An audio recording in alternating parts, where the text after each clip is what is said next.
ಕವನದ ಹೆಸರು talents day.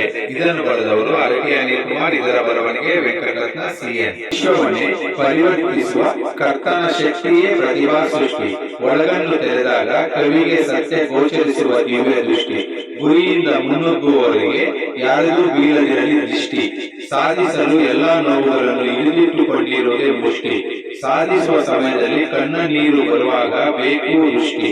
ಸಾಧನೆಯ ದಾರಿಯಲ್ಲಿ ಅಡೆತಡೆಗಳಿಗೆ ಎದುರಿಸಬೇಕು ಇಡೀ ಸಮಷ್ಟಿ. ಏಕಾಗ್ರತೆಯಿಂದ ಸಾಧಿಸುವ ಗುರಿಗೆ ಬೇಕಾಗುವ ಛಲದ ಪುಷ್ಟಿ. ಅದೃಷ್ಟದ ಬಾಗಿಲು ತೆರೆದರೆ ವೈಭವದಿಂದ ಕೂಡಿದ ಸೃಷ್ಟಿ. ಸಾಧನೆಯ ಶಿಖರವನ್ನೇರಲು ಬೇಕು ಏಕಾಗ್ರತೆಯಿಂದ ಕೂಡಿದ ಪರಿಶ್ರಮ. ಸಾಮರ್ಥ್ಯ ಮೀರಿ ನೈಪುಣ್ಯತೆ ಹೊಂದಿ ಜ್ಞಾನದ ಕುಶಲತೆ ಹೊಂದಲು ಬೇಕು ಕೌಶಲ್ಯ ಪರಿಣಿತಿ. ಯೋಗ್ಯತೆ ಮೀರಿ ಸವಾಲುಗಳಿಂದ ಎದುರಿಸಿದರೆ ಸಿಗುವುದು ಯಶಸ್ಸು. ಗೆಲುವು ಸಿಕ್ಕ ಮೇಲೆ ಕೀರ್ತಿ ಗೌರವ ಸಿಗುವುದು ಪ್ರಕಾಶಮಾನವಾದ ತೇಜಸ್ಸು. ಗುರಿಯ ದಾರಿಯಲ್ಲಿ ಕಲ್ಲು ಮುಳ್ಳುಗಳನ್ನು ಬೆನ್ನಿಟ್ಟಿದ್ದಾಗ ಒಬ್ಬೊಬ್ಬರದು ಒಂದೊಂದು ಕತೆ.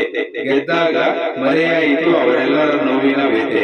ಪ್ರತಿಯೊಬ್ಬರಿಗೂ ಒಂದಲ್ಲ ಒಂದು ಟ್ಯಾಲೆಂಟ್ ಇರುತ್ತೆ. ಅದನ್ನು ಗುರುತಿಸಿ ಬೆಳೆಸಿ ಪ್ರೋತ್ಸಾಹಿಸಿ.